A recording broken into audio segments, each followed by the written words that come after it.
मेळघाटातील समस्यांबाबत न्यायालय गंभीर असल्याचं दिसून येत आहे। मुंबई उच्च न्यायालयाच्या आदेशानंतर मेळघाटात आरोग्य खात्याचे सचिव निपुण विनायक, महिला व बाल कल्याण विभागाचे सचिव अनुप यादव, आदिवासी विभागाचे सचिव विजय वाघमारे यांच्यासह विविध विभागांच्या मंत्रालयातील उपसचिवांनी मेळघाटचा दौरा केला।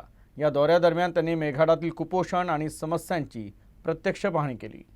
मुंबई उच्च न्यायालयाच्या आदेशानंतर मेळघाटात आरोग्य खात्याचे सचिव निपुण विनायक, महिला व बाल कल्याण विभागाचे सचिव अनुप यादव, आदिवासी विभागाचे सचिव विजय वाघमारे, विविध विभागांच्या मंत्रालयातील उपसचिवांनी मेळघाटच्या धारणी आणि चिखलदरा तालुक्यातील विविध भागांना भेटी देऊन कुपोषण आणि समस्यांची प्रत्यक्ष पाहणी केली।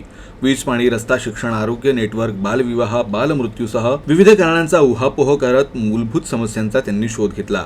फ्रंटलाईन कार्यकर्ता ते अधिकारी कर्मचाऱ्यांसह अंगणवाडी सेविका, आशा वर्कर यांनी समस्यांचा खच त्यांच्या पुढे मांडला।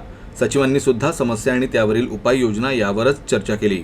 यावेळी याचिकाकर्ता पद्मश्री डॉक्टर रवींद्र कोल्हे, खोज संस्थेचे बंड्या साने यांच्यासह विविध विभागांचे अधिकारी उपस्थित होते। सरकारच्या या अधिकाऱ्यांना आता आगामी 18 डिसेंबर रोजी न्यायालयाला अहवाल सादर करावा लागणार आहे। या अहवालात मेळघाटातील समस्या संदर्भात ठोस उपाययोजना सुचवाव्या लागणार आहेत। त्यानंतर न्यायालय या प्रकरणात अंतिम निर्णय देईल। मेळघाटातील प्रश्नांसंदर्भात न्यायालय गंभीर असल्याचं दिसतंय आणि ती चर्चा बऱ्यापैकी चांगली झाली आहे। एकंदरीत असं वाटते की चांगल्या आरोग्य याच्यासाठी आरोग्य यंत्रणा त्याच्यामध्ये जे काही डेफिशियन्सीज आहेत, उदाहरणार्थ काही मनुष्यबळ कमी आहेत किंवा काही ट्रेनिंग्सच्या गरज आहेत, ती सगळं एकीकडे आपल्याला पूर्ण केल्या पाहिजे लवकरात लवकर।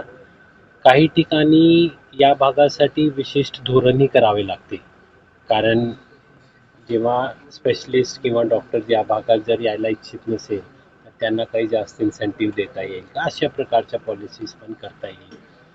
तिसरा, सर्वात जास्त भर प्राथमिक आरोग्यावर द्यावा लागेल, कारण इतके ते लांब एरियाज आहेत की त्यांना कदाचित अमरावतीपर्यंत पोहोचणं किंवा इतर दूर जाणं अवघड होतं। तर आमचे उपकेंद्र आणि PHC, SDH हे अजून जास्त बळकट कसे होतील, तिथे स्पेशलिस्ट वगैरे कसे राहतील, हे महत्त्वाचं आहे। त्याच्यानंतर एक विषय हे पण आपण प्रयत्न करू की इंटर डिपार्टमेंटल कोऑर्डिनेशन जी आहे, म्हणजे वेगवेगळ्या विभागांनी सोबत मिळून काम करणे, अंगणवाडी कार्यकर्ते आणि आशा, पण प्रत्येक स्तरावर तो समन्वय कसा वाढवावा हे महत्त्वाचं आहे।